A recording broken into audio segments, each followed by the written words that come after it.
What's going on, everybody? Welcome back to the MCSC Sports Podcast. I'm your host, Finn. If you watched episode 2, you'll notice that we're in a different location now. I moved the whole setup downstairs with the white walls. I'll have to get some artwork for all that. Got a little mic stand here to make things a little bit easier on you guys sound-wise and keep my hands free for typing, because last time I was typing with one hand while holding the mic. And anyways, it just didn't look good. Wasn't a good look for me. So anyways, here we are, episode 3. We got another week of football foolery going on. A lot of different free agency signings. We'll talk about a couple here, a couple players that are about to be signed that haven't picked a team yet.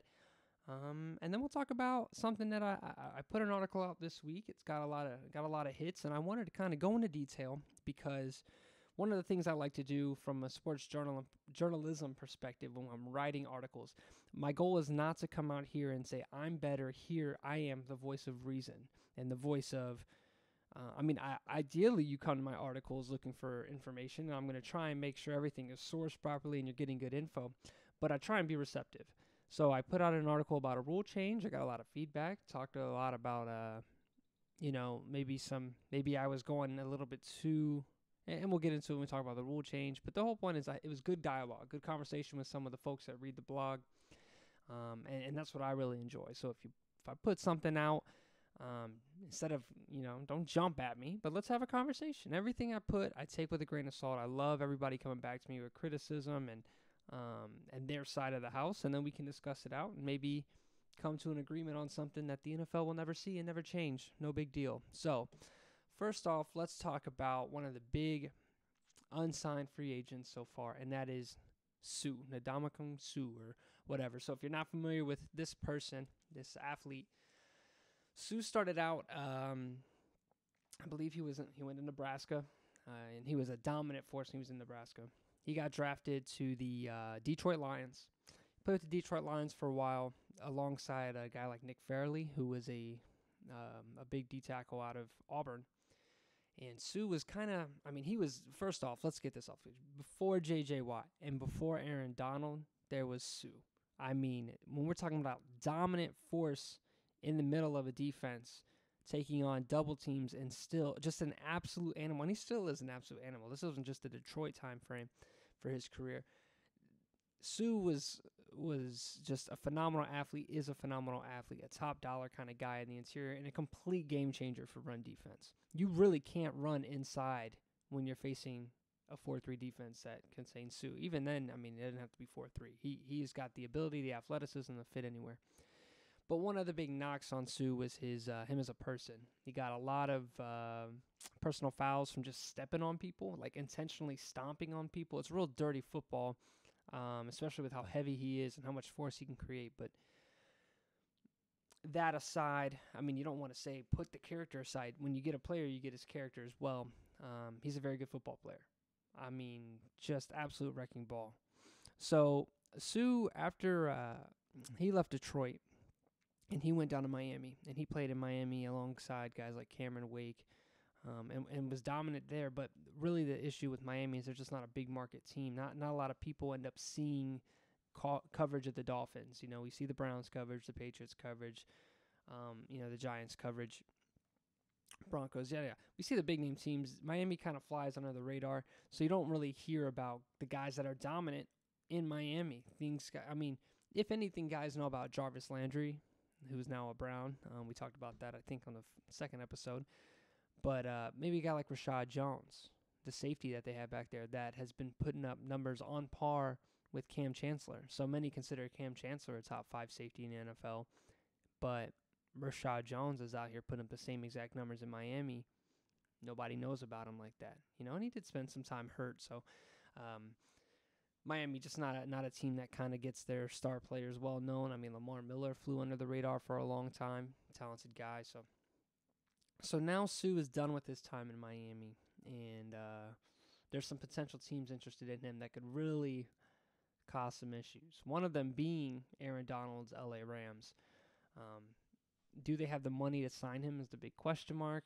They let Sammy Watkins go, and they brought in some guys that are, I don't know exactly what the deal is, but I know Marcus Peters has to get signed soon. I know Keep Talib is on a big contract. Well, maybe. I don't know. But if they can afford him, that's ridiculous. Just absolutely ridiculous. Suh and Donald next to each other. You have to double team both. So you have 5 offensive linemen. You now have to double team 2 individual guys, center guard and then guard tackle. So that means it's a 2-on-1 tackle unless you want to keep a tight end in on every play. So now you have a tight end in to help block, which is already a mismatch because you have a tight end blocking a pass rusher, which doesn't work on the edge. Tight ends aren't tackles. And then now you have one less person that can catch the football because in football you have 5 eligible receivers, whether it be 5 receivers, whether it be a running back and 4 receivers, whether it be a running back and a full. The whole point is on any given play, 5 people can catch the football or receive a handoff or whatever. A center or the offensive line can't, yada yada. So by keeping in personnel to help block for this ridiculous offensive lineman or defensive line, it would break the game. I mean, you see the issue like that in Philly. Just having a dominant defensive line and defensive line rotation causing multiple double teams throughout the game and causing teams to have to keep tight ends or keep running backs in to help pick up pass protection. It just doesn't. It really causes a lot of issues. It's like Super Bowl winning type issues, and the Rams defense was already really good. So to bring in Suh would be phenomenal and game-changing to that defense. The other team, and the one that it's looking like is going to have the most money to throw at him, is going to be the New York Jets. But my thing is for Suh is, and Suh don't apply my mindset to Suh. He is where he is because of his mindset and his abilities. But what I'm thinking is I'm on my second big contract deal, getting older, and it's time to make a run.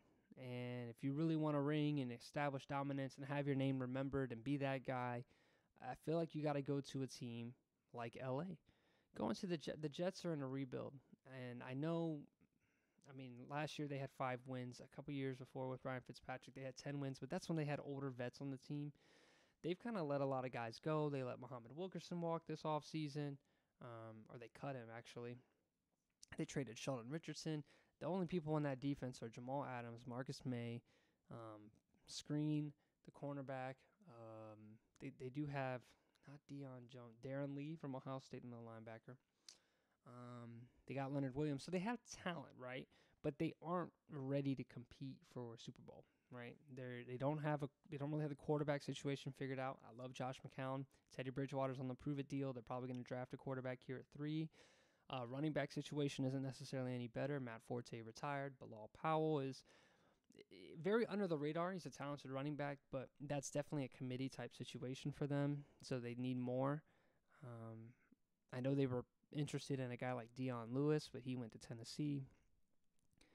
The receivers, they just signed Terrell Pryor, who is a huge question mark.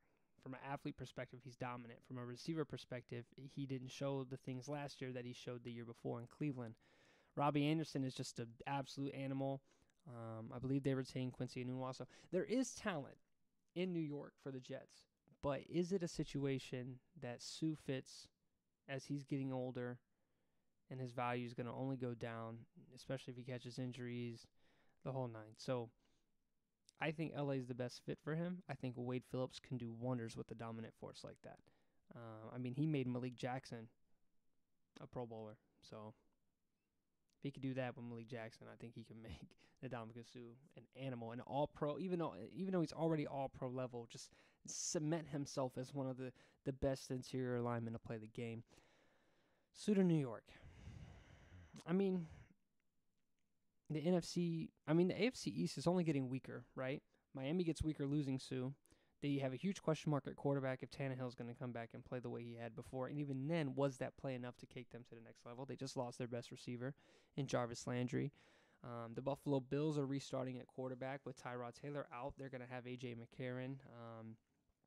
That is a playoff team, but it's kind of hard to just maintain your playoff status when you let your quarterback go. The quarterback that didn't turn the ball over that much. and provided a lot of wow factor plays. Get it? There's a lot of stuff Tyrod didn't do that AJ might be able to do from a game management and consistency perspective, but he's not going to be able to make some of the plays that Tyrod Taylor made, not to mention the off-field issue going on with Zay Jones, which I don't like to get too much into people's off-season before the information comes out, but a big situation is going on with Zay Jones right now. If you haven't heard about it already, the receiver from ECU, who is now in the Buffalo Bills. So who knows what's going on? Charles Clay, tight end, only getting older. So they do have a great secondary, though. Tre'Davious White's an animal.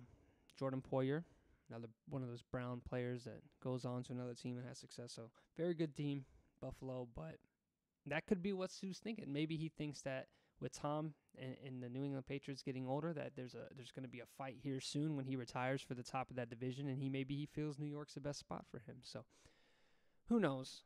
Who knows? I spent enough time talking about Ndamukong Suh. So let's talk about one of the big things I see on Twitter a lot. One of the things that we're going to do here on the network to kind of help craft our opinion a little bit better. But it's something that I wanted to address. So everybody knows about the kneeling and the protesting that's going on in the NFL. And the player that kind of circles around, that being the ex-San Francisco 49ers quarterback, Colin Kaepernick. So we're going to have Nico here on the show, Nico House, head of the Mikasa Sukasa Network. And now, the head of the guy there, he's going to come on here in a little bit, not today, but on another show. And we're going to have a talk about Kaepernick, and that's when we'll get into our thoughts here on the kneeling, the protesting, what it's for, what people's reactions are, they justified, the whole nine. That's what me and Nico are going to talk about, so I'll save that. But I want to talk about something that happened this week. So quarterback Josh Johnson. Why did I write Josh Jackson? I think Josh Jackson is a cornerback in the draft. So Josh Johnson, quarterback, got signed for to the Oakland Raiders. And the thing is, within this kneeling and protesting, sports media has kind of been lit up. A fire's been lit on any time a quarterback gets signed that isn't Colin Kaepernick. It's just a bunch of complaints about why is Kaepernick not getting the job? Why is he being blackballed? And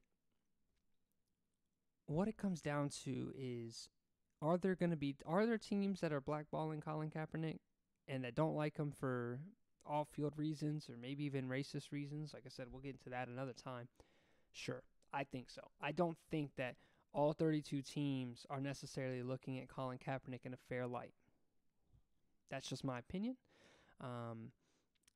I don't really like the argument, and we won't dive too much into this, but I don't really like the argument too much about media distractions, because teams have players all the time that are media distractions. Think about Ezekiel Elliott and the situation with him. I mean, it was a media distraction. He ended up not being found guilty of any kind of domestic violence and abuse, but that's a distraction. Look at Josh Gordon up in Cleveland, he hasn't been around. I mean, the last time he played like a full season was 2013. That's like 5 years ago. And this dude could not stop smoking weed. Could not stop smoking. And it ended up being more. It ended up being cocaine and other things. He stayed on the team. He was a media distraction the whole time. There's a bunch of hype surrounding Josh Gordon, but he stayed on the team. There's been players that have drinking problems. I know Matt Prater was an alcoholic, yada, yada, yada. I don't want to blast Matt Prater. I love Matt Prater. But there's players all over the NFL that are media distractions. And let me tell you why they're still on their teams. And it's because they're good enough to play in the NFL at a high level. That's the common denominator between all of these guys still being on teams, is that they're that talented. You look at Aldon Smith, a guy who's been arrested and had a bunch of issues. And I don't want to speak ill of Aldon Smith because I don't know the circumstances. So I'm not here to blast Aldon Smith, but they are domestic violence issues. I think he just got arrested today for attacking somebody or contacting somebody that had like a restrict order on him. Anyways, he's been still on a football team, and he's had issues for years. Michael Bennett just got his warrant put out for his arrest for assaulting, I think, a senior citizen, and He's still on the team. The whole point is all these guys are high-level athletes. So if you think that the NFL lives on this idea of, media distractions can't have no place on a football team, that only goes to a certain level. Because if a player's ability outranks or outlevels that distraction, they'll have a spot on a football team. That's just how it is. All right. I mean, plenty of guys have issues in the NFL. These guys are not saints. They're just football players. They're just normal people. Everybody's got issues. Being a millionaire does not fix mental issues. It doesn't fix emotional issues and stress. So let's not pretend and put these guys on a pedestal and pretend like everybody but Colin Kaepernick is not a media shitstorm at times, because they can't be. But anyways, I'm going to get into that with Nico. Let's talk about Josh Johnson, a quarterback who has not thrown a pass in a football game since 2011. So a lot of people are really confused as how a team looked at a quarterback that hasn't thrown a pass and it hasn't been good enough to make it into a game and throw a pass since 2011. That's 7 years, guys. Versus a guy like Colin Kaepernick, who came in, played well. He has his last season that he played, he had 16 touchdowns to 4 interceptions, so he didn't turn the football over. Did he win one game that season? Sure. That sucks. That's not good football. But Josh Jackson didn't even play in one game that season. And then, Colin Kaepernick, he had the big game against the Packers in the Super Bowl, or in the playoffs, and then he took that team to the Super Bowl, ended up losing to a very talented Ravens defense. But how does a guy, and that seems to be the confusion, is how does Josh Johnson, a quarterback who hasn't thrown the ball since 2011, get signed to a team before Colin Kaepernick? And is that issue, that thing we talked about before, where a team is being prejudiced towards Colin Kaepernick for his protesting? Maybe they don't agree with the protesting, so they don't want to sign him. They don't want to bring the media distractions, yada, yada. Or is it something more? And that's something I wanted to talk about, because there are 32 teams. Think of it as 32 companies, and everybody will have a reason and runs things differently, and everybody may have their own reasons for not signing Kaepernick. One of the most important things about getting a job, and you'll hear this phrase a lot, it's not about what you know, it's who you know. Okay? It's not about what you know, it's about who you know. And you think last year, right? Ryan Tannehill, quarterback of the Miami Dolphins, goes down. Tears his ACL a couple weeks before the season starts. Okay. That Miami offense runs a system under their head coach, Adam Gase. We are 2 weeks before the season starts. 2 to 3 weeks before the season starts. We have our star player, our star quarterback has torn his ACL. So now there's only a little bit of time think about it. You got Colin Kaepernick, who doesn't know this system. So you have to bring Colin Kaepernick in to try and be competitive and teach him a system in 2 to 3 weeks. When this is remember, Miami is a team that went to the playoffs the year before. This isn't a team that's like, oh no, we'll throw our season away. You still got to try and compete. Next man up mentality. And there's not enough time to sign Kaepernick and rework your offense to make it fit. Because the issue with Kaepernick, and we'll jump into this in a film session, is that Kaepernick struggles with certain offenses, specifically high-level pocket passing based on pre-snap reads and smart, and reads after the snap, versus using athleticism at the quarterback position. So Miami doesn't sign him. What do? Well, Adam Gase coached in Chicago with Jay Cutler. It's the same exact system. It's the same exact plays. It's the same exact calls. Yes, Jay Cutler's retired from 1 year. He literally had just retired after that past season. You have a guy who is a proven starter, a veteran, a leader, a guy who knows your offense, and a guy that you know personally. You know his work ethic. You know how he is around players, the locker room, the environment. You know what you're getting, and you know you're getting, and in return, you know that person knows the offense, and it's a good spot to fill in and play. Now, did Miami play well? No. Did Jay Cutler necessarily play well? No. There's a lot of factors that go into that working out. I think if this injury happened earlier and there was more time, maybe a month or 2 months out, we would have seen Kaepernick get signed there. But for Miami, it wasn't a fit. And Adam Gase knows Jay Cutler, and that's why the signing happened, and that's why we're at where we're at. But people were crying, Colin Kaepernick's not getting a job. Colin Kaepernick's, he deserves that job. He deserves that spot. He's way better than Jay Cutler. He's not better at Jay Cutler at Adam Gase's offense. Maybe, is he a better quarterback than Jay Cutler? Yeah. Is he a more athletic quarterback than Jay Cutler? Maybe. But, yes, definitely better athlete, might be better as a quarterback. But he doesn't know that offense. He has shown that he has struggled in accuracy department, in making those kind of reads, pre-snap, post-snap. And that's what Adam Gase doesn't want to do that. He wants to work a different way with his offense, and he goes with the guy he knows. That's not racism. That's not prejudice. Miami's not at any fault for signing Jay Cutler in that situation. So I say that to say this. Why is a quarterback who hasn't played a game, like in a game since 2011, signed before Colin Kaepernick? And this is something that it's got a lot of moving parts here. First and foremost, the Oakland Raiders have a franchise quarterback. Their starter is not hurt, okay? This is not a situation where Oakland is looking for a starting quarterback at all. They have their guy. They have a backup, Connor Cook. They have the two quarterbacks in their quarterback room that they are happy with at starting quarterback and backup quarterback.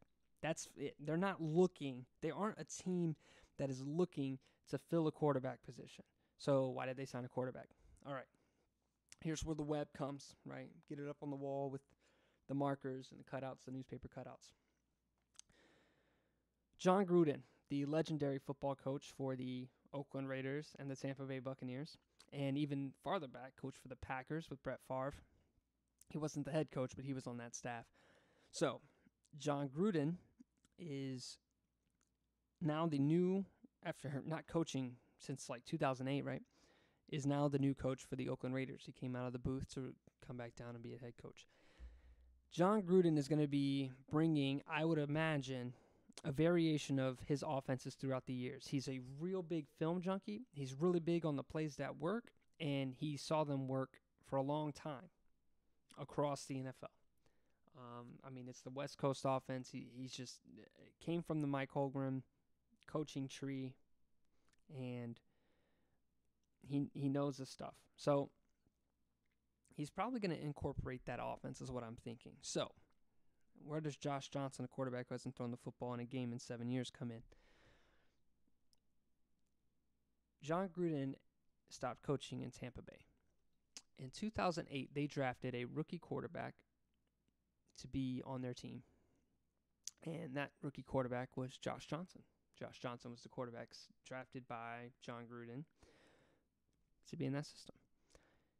So Josh comes in, he learns the system, learns the play calls, and I would imagine he might be the only quarterback in the NFL that played under John Gruden and that system and those calls.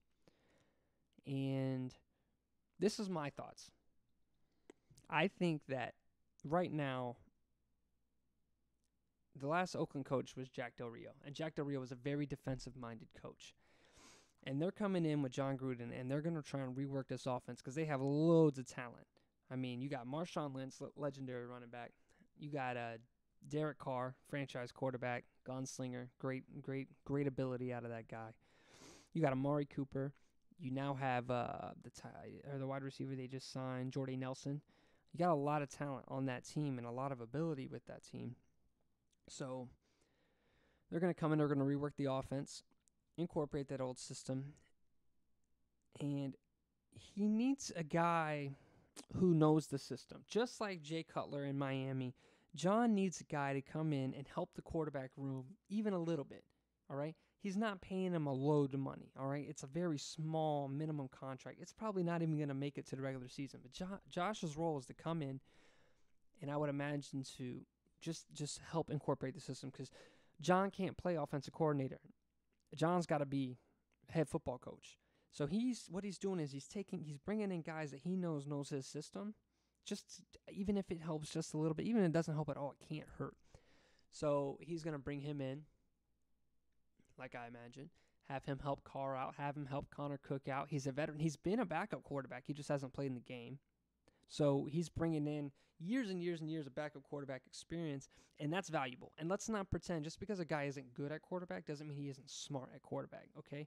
We can go down the list of guys that were not amazing quarterbacks in the NFL that, even backup quarterbacks that ended up being head coaches.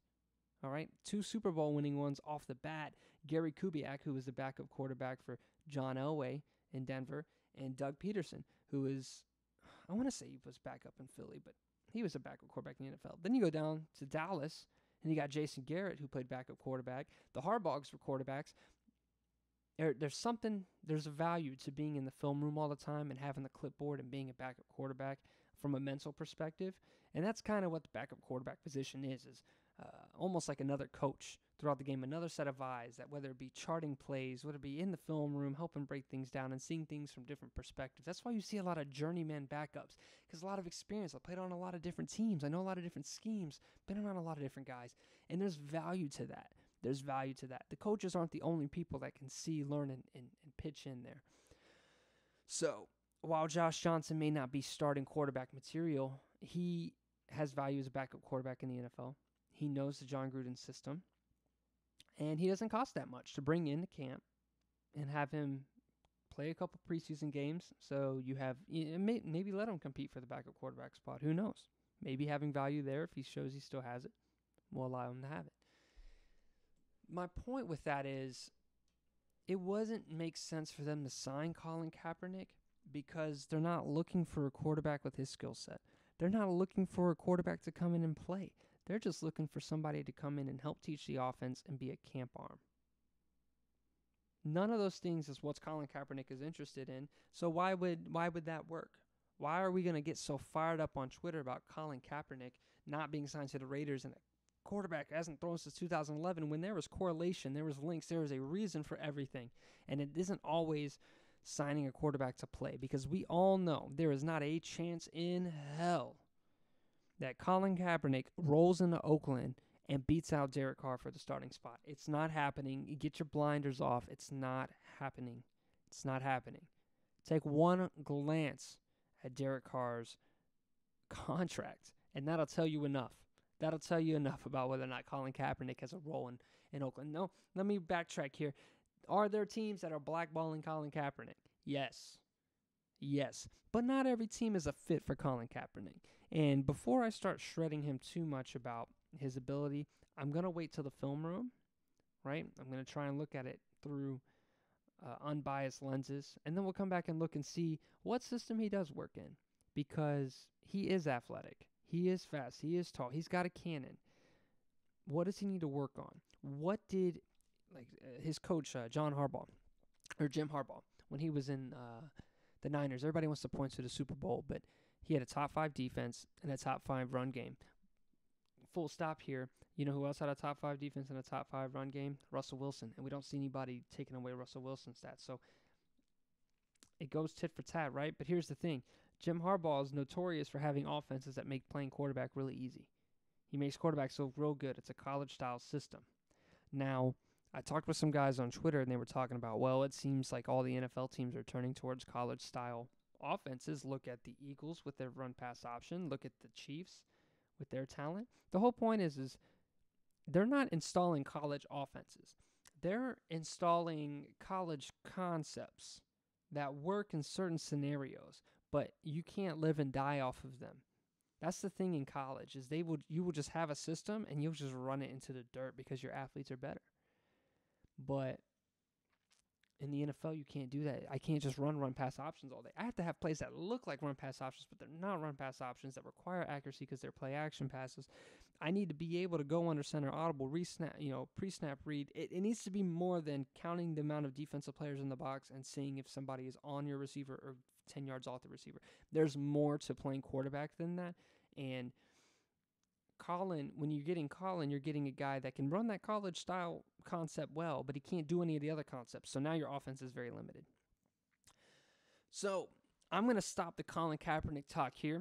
When Nico comes on, we're going to talk a little bit about the protesting. I want to hear his side, being the politics side of the network. I try and stay out of politics, but I'm just going to pitch in maybe what we talked about here.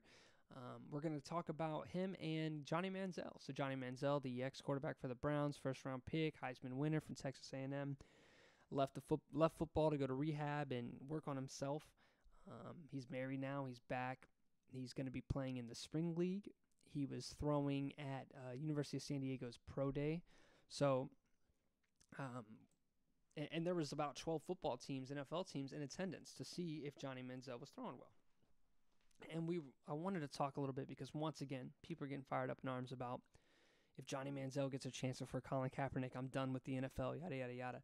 We're going to talk a little bit about what teams is Johnny Manziel a fit for, what teams is Colin Kaepernick a fit for. They're both very similar quarterbacks in which they're very athletic. They make a lot of their plays by extending plays and improving.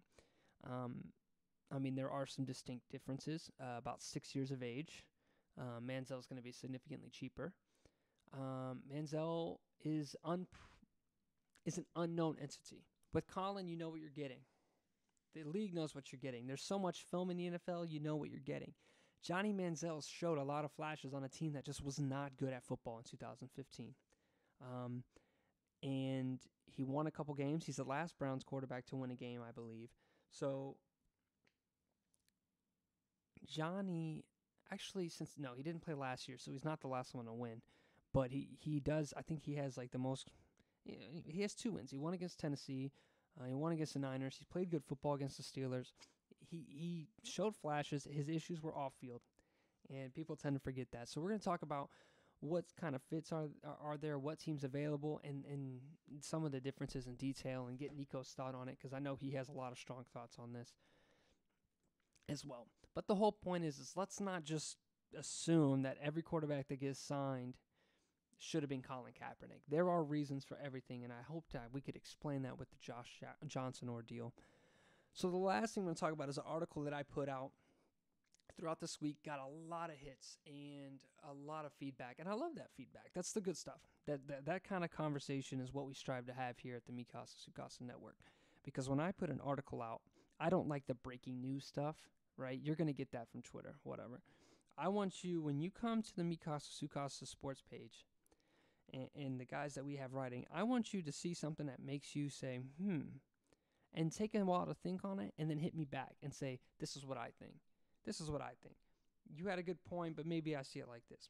And let's have some dialogue, because that's what we need to have with sports, is compromise. And that's the reason why I'm not just leaving the article at that, is because after I put the article out, we had some compromise, talked a lot with guys on Reddit, some of the guys that commented on the article, and came to what I think would be a great compromise for the betterment of the NFL. So what I did in this article is I suggested a rule change. So how can I explain this? In the NFL, if I'm running with the football, whether I caught it, I was the quarterback and I ran with it, or I'm just the running back. If I'm running down the sideline and I'm on the 10-yard line, so it would be 10-5 touchdown. Say I get hit at the 5 and somebody knocks the football out and I fumble the football. And it goes forward 6 yards to the 4-yard line and rolls out of bounds. In the NFL, actually in most football, but in the NFL, the ruling would be, since the ball went out of bounds forward, that would be an unfair advantage. And it would be an unfair advantage because imagine me knowing I'm about to get tackled, so I just quote-unquote fumble, and the ball just happens to go forward 4 yards. That would be unfair, right? So what happens is the ball gets spotted at the point of the fumble. So I would be down at the 10-yard line and in bounds. So the clock would be running, right? Whenever they put the ball in, it gets set. That's how it works in the NFL. If the defending team wants to make it a turnover, they have to recover that fumble. They have to have possession of the ball, and they have to be in bounds.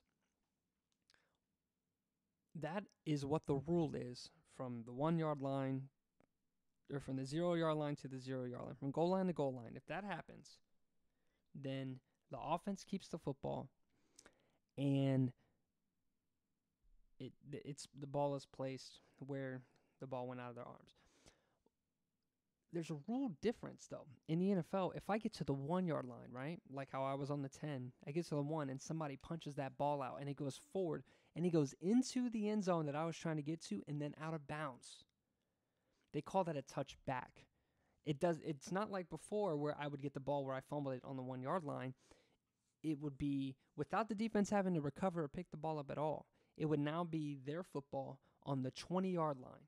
So because they haven't recovered a fumble, which is what is required anywhere else to get the football, and because the ball went out of bounds in the end zone instead of the 1 yard line, the defense now gets full possession of the football with a 20-yard cushion, which is absolutely insane to me. I mean, games were literally lost because of the ball going out of bounds 1 foot away from the other. And people would say, well, don't fumble the football. That's the end zone, yada, yada. But is it really fair, in a sense, that this is allowed to happen and it be a turnover in 20 yards? Now, do I think an offensive team... Well, let me say what I originally said in the article. I said, why doesn't the same rule that applied before apply now? So if I'm running with the football, you knock it out of my hand, it goes out of the, say I dove for the pylon, right? I dove for the end zone and you smacked it out and it goes into the end zone, out of bounds. It's a touchback. I said, well, why don't we just make it the same rule? So it would be my football on the 1 yard line and the next down. So if it was first down, now it's second down. But what I had good dialogue with is there's a lot of rules that already benefit the offense. And if we change the rule to what I suggested, now you're going to have a situation where people are going to be just diving like whatever because the likelihood of the fumble occurring and going out of bounds, so we keep the football as high. So now it's another rule change to benefit the offense to make them more likely to make risky plays. Whereas a team like New England, that they code none. If you notice, New England does not reach for the goal line at all because of that fumble situation. They don't allow it. So to completely negate this whole concept or this whole thing from happening to them. And now you'll see a team that made a smart play conservatively. Now they're just going to go balls to the walls and reach for the end zone while they're going to the sideline because it'll probably bounce out. So why are we rewarding more offensive rule changes when a lot of the rules already benefit the offense? We're talking about quarterbacks getting hit, intentional grounding, the defenseless receiver, or defensive player rule. So why would we continue to change things up to benefit all these people? So I decided maybe there needs to be a punishment, but I think maybe the punishment is just too much. And I talked a lot with a lot of guys, and this is what we decided on. I think that if we're going to allow a turnover to occur for the defense to get the football, they need to recover the fumble in the end zone. That's just what I think and what we talked about, a lot of guys, and they think that at its core, the rule aside, you shouldn't be awarding a turnover to a team if they haven't completed the requirements for a turnover anywhere else on the field. They allowed a team to get to their 1 yard line, and why would she? It's almost like a bailout when you shouldn't be getting a fumble if you didn't get the fumble, right? But on the other hand, I think you should be not penalizing the offense, but a bye rule, right? It's not a penalty. You're not throwing a flag. You're not claiming anybody's cheating. But what you do is you implement this rule just to be safe. So what happens is now if it's first and 10, I'm running towards the sideline or towards the end zone. I go to extend and the ball gets fumbled. I lose control. Somebody hits it, whatever, and it bounces out of into the end zone and out of bounds. Now, by rule, not penalty, but by rule, the ball will be placed on the 5 yard line.